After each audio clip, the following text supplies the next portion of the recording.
Hi friends, நான் உங்க Rajasekar from PR walks and talks. இது நம்ம யூடியூப் சேனல். நம்ம சேனல் என்ன சப்ஸ்கிரைப் பண்ணாமல் பார்த்துட்டு இருந்தீங்கன்னா சப்ஸ்கிரைப் பண்ண கிளிக் பண்ணிடுங்க. கூடவே ஒரு பெல் ஐக்கான் வரும், அதையும் கிளிக் பண்ணிட்டீங்கன்னா நம்ம சேனல்லேருந்து போடக்கூடிய கதை வீடியோக்களுடைய எல்லா நோட்டிஃபிகேஷனும் ஃப்ரெஷ்ஷாக உங்களுக்கு வந்துடும். அது ஓப்பன் பண்ணி அதில் இருக்கக்கூடிய நாவல்கள், சிறுகதைகள் எல்லாமே நீங்கள் கேட்கலாம். ஒவ்வொரு கதையும் உங்களுக்கு பிடிச்ச மாதிரி இருக்கும். அது மாதிரி தான் செலக்ட் பண்ணி நான் கொடுத்துட்ருக்கேன். கண்டிப்பாக உங்களுக்கு பிடிக்கும். உங்களுக்கு பிடிச்சதுனால உங்கள் ஃப்ரெண்ட்ஸுக்கும் பிடிக்கும் இல்லையா? அதனால் அவங்களுக்கு ஷேர் பண்ணுங்கள். இந்த வீடியோவில் இருக்கக்கூடிய கதையும் கேட்டுட்டு அப்படியே லைக் பண்ண கிளிக் பண்ணிடுங்க. ஓகேவா? கதைக்குள்ள போலாமா? என்ன கதைன்னு பார்க்கலாம். சோம வள்ளியப்பன் அவர்கள் எழுதிய பாதிப்புகள் அப்படிங்கிற ஒரு குடும்ப சிறுகதை தான் இந்த வீடியோல பார்க்க போறோம். இந்த கதை எதை அடிப்படையா வச்சிருக்கு அப்படின்னா, பாபர் மசூதி இடிப்பு வந்தது இல்லையா, அதை அடிப்படையா வச்சு இந்த கதை எழுதியிருக்காரு. இந்த கதையில் ஒரு ஸ்பெஷலும் இருக்கு. அது என்ன அப்படிங்கிறத இந்த கதையினுடைய எண்டில் சொல்றேன். இப்ப கதை கேட்கலாம். போலாமா? சென்னை திருவள்ளுவர் பஸ் ஸ்டாண்ட இந்த கோலத்துல அடிக்கடி பார்க்கவே முடியாது. வழக்கமான நெரிசல், டிக்கெட்டுகளுக்கு அலையிற கூட்டம் எதுவும் இல்லை. பெரும்பாலும் காலியா தான் இருந்தது. மாலை 6 மணியோட முடிஞ்ச பந்துக்கு அப்புறம் மக்கள் நடமாட்டம் மெதுவா ஆரம்பிச்சிருந்தாலும் வெளியூர் பயணம் போறவங்க அதிக பேர் அங்க இல்ல. நாளைக்கு காலையில கோயம்புத்தூர்ல நான் இருந்தாக வேண்டிய கட்டாயம். ஒரு டெண்டர் ஓப்பனிங். பார்த்து பாப்பா, வெட்டுறாங்க குத்துறாங்களாம். இந்த ஒரு நாள் போகாட்டாதான் என்ன? நெத்தியில வேற குங்குமத்தை பெருசா வச்சுக்கிட்டு கிட்ட சமாதானம் சொல்லிட்டு இங்க வந்துட்டேன். Seat number 25. ஏற்கனவே புக் பண்ணி இருந்த டிக்கெட்டு ராத்திரி நேர பஸ்ஸுங்கிறதுனால பஸ் கேன்சல் ஆகல. 10 மணிக்கு தான் பஸ் கிளம்புனாலும் முன் ஜாக்கிரதையா 9:15 வந்துட்டேன். வரும் வழியெல்லாம் இருமல், தொண்டை புண்ணாக இருந்தது. ஆனா டாக்டர் கிட்ட காட்டவே முடியல. பாபர் மசூதி இடிக்கப்பட்டு அதன் காரணமாக ஏற்பட்ட வன்முறைகளோட பாதிப்பு எங்க வீட்டுக்கு பக்கத்துலயும் என்னால உணர முடிஞ்சது. நமச்சிவாயன்னு ஒரு பேப்பர் போடுற பையன், பேருக்கு ஏத்த மாதிரி நெத்தியில எப்போதுமே திருநீர் வச்சிட்டு இருப்பான். வந்தப்ப கூட அங்க இங்கன்னு நடமாடிட்டு இருந்ததுனால இன்னைக்கு காலையில அவனை வெட்டிட்டாங்க, பலி போட்டுட்டாங்க. எங்க வீட்டுக்கும் அவ தான் பேப்பர் போடுறது வழக்கம். 3 வருஷம் பழக்கம். மசூதி இடிக்கப்பட்டதுக்கும் இவனுக்கும் என்ன சம்பந்தம்? இவன் ஒரு மதத்தை சேர்ந்தவன், அவ்வளவுதான். ஆனா அதுவே போதுமானதாக இருந்திருக்கு. அப்பா இல்லாத குடும்பம். காலேஜில் படிச்சுக்கிட்டே பல வேலைகளை செஞ்சு சம்பாதிச்சு குடும்பத்தை காப்பாத்திக்கிட்டு வந்தான்.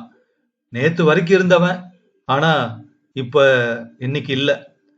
நான் ஏற வேண்டிய கோயம்புத்தூர் பேருந்து அங்க வந்து நின்னுச்சு. வண்டி கிளம்ப இன்னும் 1/2 மணி நேரம் இருந்தது. ஒரு கப் பால் வாங்கி சாப்பிட்டுட்டு வரலாம்னு எழுந்து கடையை தேடி போனேன். மாலை செய்தித்தாள்களோட தலைப்புகள் பல்வேறு மாநிலங்களின் சாவு எண்ணிக்கையையும் கலவரங்களையும் சொல்லிக்கிட்டு இருந்துச்சு.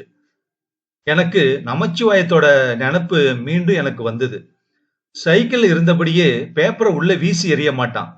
வாசல் வரைக்கும் அதை வச்சுட்டு தான் போவான்.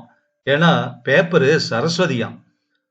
ஐயோ ஐயோ என் செல்லமே ராசா, இப்படி கிடக்குறியே, கண்ணை திறந்து பாடுறா, நாங்க எல்லாம் என்னடா தப்பு பண்ணினோம் அப்படின்னு தலைய மடார் மடார்னு அவனோட கால் முட்டியில மோதிக்கிட்டு அவனோட அம்மா அழுதது மனசுல தோணி தோணி மறைஞ்சது எனக்கு. திரும்ப வந்தபோது பஸ் கிளம்ப தயாரா இருந்துச்சு. அதுல ஏறி உட்கார்ந்துக்கிட்டேன் என்னோட சீட்ல. ஜன்னலோர சீட்டு எனக்கு. பக்கத்துல யார் வருவா? இல்ல காலிதானா? இல்ல. 26ஆம் நம்பர் சீட்டை தேடிக்கிட்டு 3 இளைஞர்கள் அங்க வந்தாங்க. ஒல்லியா கையில ஒரு பெட்டியோடு இருந்த பையன் அந்த சீட்டுக்கு உட்கார்ந்துக்கிட்டான். பார்த்துப்போ சையத், போய் போன் பண்ணு. சுத்தியும் பார்வைய ஓட விட்டபடி என்று கனைத்தான் இன்னொருத்தன். அவங்களோட சங்கடத்தை புரிஞ்சுக்கிட்டு நானும் பார்வைய ஜன்னலுக்கு வெளியே ஓட விட்டேன்.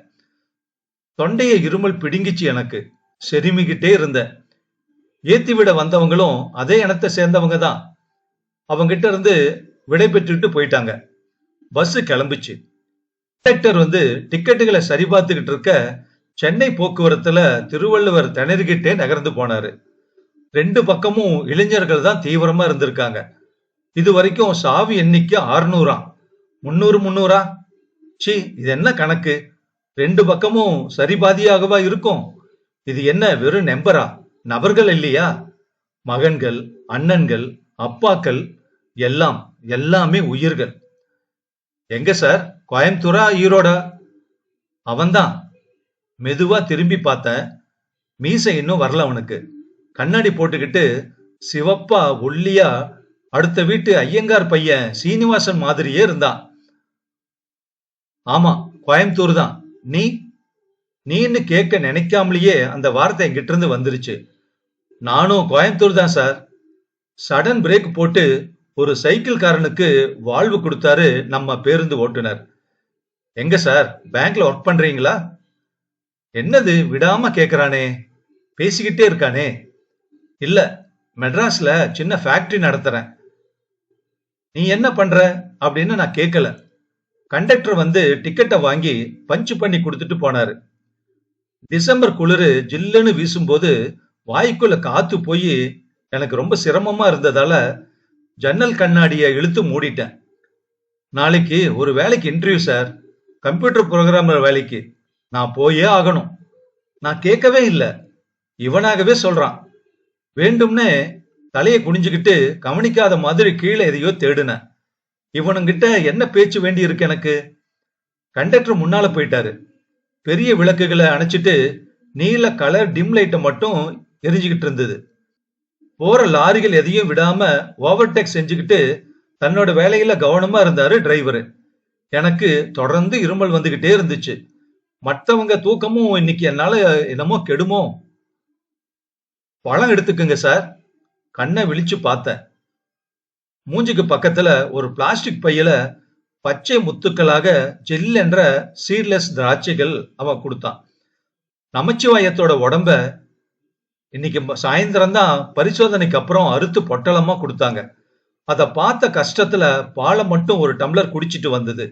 இவன் என்னடானா ஐஸ்ல வச்ச திராட்சைய கொடுக்கறான்.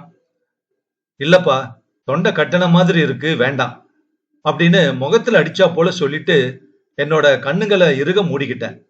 சிரமப்பட்டு நாளைய டெண்டரை பத்தி நினைக்க முயற்சி செஞ்சேன். திடீர்னு விழிச்சுக்கிட்ட போது எல்லா லைட்டும் எரிஞ்சுக்கிட்டு இருந்தது. பேருந்து பஸ் ஸ்டாண்ட்ல நின்றுகிட்டு இருந்துச்சு. சேலமா ஈரோடா அப்படின்னு ஒன்னும் தெரியல. பக்கத்துல சயத்தையும் காணோம். 1-2 பேர் மட்டும் உலகத்தை மறந்து தூக்கத்துல இருந்தாங்க. நான் மணி பார்த்தேன். இரவு 2. எனக்கு தொண்டை கமறல் அதிகமா இருந்துச்சு. வலிக்கவும் செஞ்சுது. மறுபடியும் சூடா பால் சாப்பிட்டா என்னன்னு நினைச்சுக்கிட்டு கீழே இறங்கினேன். காத்து என்னை வதச்சு எடுத்தது. பால் நீச்ச நாத்தம் அடிச்சது. அதோட சூட்டனோட இதத்துக்காக குடிச்சு வச்சேன். மெதுவா இடம் தேடி சிறுநீர் கழிச்சிட்டு வந்த போது டிரைவர் உட்பட எல்லாருமே பஸ்ஸுக்குள்ள ஏறி கிளம்ப தயாரா இருந்தாங்க. விறுவிறுன்னு ஏறி போய் என் சீட்ல உட்கார்ந்துகிட்டேன். மறுபடியும் இருமல் எனக்கு. எல்லோரும் வந்தாச்சா? கண்டக்டர் ஒரு கையால மேல் கம்பியை பிடிச்சுக்கிட்டு எட்டி உள்பக்கம் ஒரு நோட்டம் விட்டாரு. என்ன இந்த பையனை காணோம்? கோயம்புத்தூர் தானே போறதா சொன்னா? பெட்டியும் கீழே தான் இருக்கு. போலாம், ரைட் ரைட். டிரைவர் ஸ்டார்ட் பண்ணாரு பஸ்ஸ. ஹலோ, இங்க ஒருத்தர் வரணும். நான் தான் ரொம்ப அடங்கின குரல்ல சொன்னேன். என்னது, வண்டி 1/2 மணி நேரமா நிக்குது, இன்னும் வரணுமா? கோபமா கேட்டுக்கிட்டே கண்டக்டர் என்னோட பக்கத்துல வந்தாரு. யாருங்க வரணும்? ஒரு பையன். கண்டக்டர் பேசிக்கிட்டு இருந்தாலும் சாப்பிட்ட தெம்புல வெத்தலை பாக்க மென்னுகிட்டு வண்டியை ஒடிச்சு திருப்பினாரு டிரைவர். வண்டி பஸ் ஸ்டாண்ட் வாசலுக்கு வந்துருச்சு. அடுத்த வண்டியில கோயம்புத்தூர் வருவாருப்பா அவரு, மெதுவா. டிரைவர் பேச்சுல கிண்டல் இருந்துச்சு. வாய் பேசாம தூங்கிக்கிட்டும் மென்னுகிட்டும் சய பயணிகள் இருந்தாங்க. விஷயம் அவ்வளவுதான்ங்கிறது மாதிரி கண்டக்டர் முன்னோக்கி நடக்க, லக்கேஜ் எல்லாம் பஸ்ல தான் இருக்கு, வந்துருவாரு அப்படின்னு நான் சொன்னேன். எல்லாம் டிரான்ஸ்போர்ட் ஆபீஸ்ல கொடுத்துருவோம், பத்திரமா இருக்கும் நாளைக்கு. சிரிப்பு சத்தம் வந்தது. இன்டர்வியூ சர்டிபிகேட் எல்லாம் அந்த பெட்டியில தானே வச்சிருப்பான். பஸ் ஹைவேல இறங்குச்சு. பஸ்ஸை நிறுத்துங்க, ஹோல்டன். என்னைய அநியாயமா இருக்கு, எல்லாரும் பார்த்துக்கிட்டு சும்மா இருக்கீங்க. நான் போட்ட சத்தத்தால கேட்ட கேள்விகள்ல மத்தவங்களும் சேர்ந்துக்க எரிச்சலா பஸ் நிறுத்தினாங்க. நான் ஒரு தொந்தரவா தெரிஞ்ச அவங்களுக்கு. நான் தர்ம சங்கடத்துல இருந்தேன். இவன் எங்க போயிட்டான், வருவானா மாட்டானா? இவங்க எத்தனை நேரம் காத்திருப்பாங்க? நான் பஸ்ஸை விட்டு கீழே இறங்கி நின்னுகிட்டேன். எனக்கு இருப்பே கொள்ளல. என் கூட கண்டக்டர் நச்சரித்தபடியே இருந்தாரு. பெட்டியோட என்னையே இறக்கி விடணும்னு ஒருத்தர் சொல்றது எனக்கு கேட்டுச்சு. ஆமா, நல்ல மனுஷங்க தான். அதோ அங்க அந்த பையன் தான், அவனே தான் ஓடி வந்தான். நான் முன்னாடி ஓடி போய் கைய ஆட்டி அடையாளம் காட்டுனேன். மூச்சு இறைக்க ஓடி வந்தவன உள்ள அழைச்சுக்கிட்டு போனேன். எங்கப்பா போன? நாங்கெல்லாம் காலத்துல ஊர் போய் சேர வேணாமா? இப்படி வர்றவங்க தனியாத்தான் வரணும். பேச்சுக்கள் காதுல ஏறவே இல்லை எங்களுக்கு. நிம்மதி பெருமூச்சோட நாங்க எங்க சீட்ல உட்கார்ந்தோம். விளக்குக அணைச்சிட்டாங்க. வண்டி வேகம் பிடிச்சது. நான் மட்டும் இல்லைனா என்று அலைய தொடங்கின மனசை அடக்கிட்டேன். பாவம், நாளைக்கு இன்டர்வியூ என்றானே, நல்ல வேலை. எங்கப்பா போயிட்ட இவ்வளவு நேரம்? கமரிய தொண்டையை அடக்கிக்கிட்டே கேட்டேன். இந்தாங்க, இத முதல்ல வாயில போடுங்க சொல்றேன். ஒரு விக்ஸ் மாத்திரையையும் கூடவே ஒரு பட்ட ஸ்டெப்சில் மாத்திரையையும் கொடுத்தான். ஏதுப்பா இந்த ராத்திரியில? இத தேடி தேடித்தாங்க இவ்வளவு நேரம் ஆயிடுச்சு. விடாம இருமிக்கிட்டே இருந்தீங்களே. மருந்து கடையை தேடிட்டு போனேன், அதான் லேட்டு. எனக்கு தொண்டை அடைச்சது. சையத்தோட கைகளை கெட்டியா பிடிச்சுக்கிட்டேன். அவனும் மலங்க மலங்க முழிச்சுக்கிட்டு என் கைகளை பத்திக்கிட்டான். பஸ் அமைதியா சீரான வேகத்துல போய்கிட்டே இருந்தது. சோமவள்ளியப்பன் அவர்கள் எழுதிய பாதிப்புகள் சிறுகதை முற்றும். ஒரு ரியல் இன்சிடென்ட நாம பார்த்த மாதிரி, அல்லது நம்ம போன பஸ்ல நடந்த ஒரு விஷயம் மாதிரி நமக்கு படுது. ஸோ ஜாதி மதம் அப்படிங்கறதெல்லாம் மனிதர்களுக்கிடையே இல்லை. அவங்க ஃபீல் பண்றதே கிடையாது. யாரோ சில பேர் வன்முறையில் ஈடுபடுறதுனால பல பேர் பாதிப்புக்கு உள்ளாகிறாங்க அப்படிங்கறத இந்த கதையில சொல்லியிருக்காங்க. ஆனா மனித நேயம் எந்த மதமாக இருந்தாலும் எந்த ஜாதியாக இருந்தாலும் அவங்களுக்குள்ள எல்லாருக்குமே அந்த ஒத்துமைங்கிற உணர்வு இருக்கு அப்படிங்கறத இந்த கதை வெளிக்காட்டுது. இந்த கதை 1993 ஜனவரி 3ஆம் தேதி கல்கி வார இதழ்ல வெளிவந்திருக்கு. இந்த கதை சம்பந்தப்பட்ட ஒரு சிறப்பு செய்தி என்னன்னா, இலக்கிய சிந்தனை அமைப்பு சிறந்த கதையாக தேர்வு செஞ்சது. எப்ப அப்படின்னா, இந்த இலக்கிய சிந்தனை அமைப்பு ஒவ்வொரு மாதமும் சிறந்த சிறுகதையை தேர்ந்தெடுத்து அதுக்கு பரிசு கொடுப்பாங்க. ஸோ அந்த வகையில 1993ஆம் ஆண்டு ஜனவரி மாதத்துக்கான சிறந்த கதை இந்த சிறுகதை அப்படின்னு தேர்ந்தெடுத்திருக்காங்க. அது ரொம்ப ஒரு சிறப்பான செய்தி இந்த கதை சம்பந்தப்பட்டது. இந்த கதையை பத்தி உங்களுடைய எண்ணம் என்ன, உங்க கருத்து என்ன அப்படிங்கறத இந்த வீடியோ கமெண்ட் பாக்ஸ்ல சொல்லுங்க. இன்னொரு கதையில சந்திக்கலாம். நன்றி, வணக்கம்.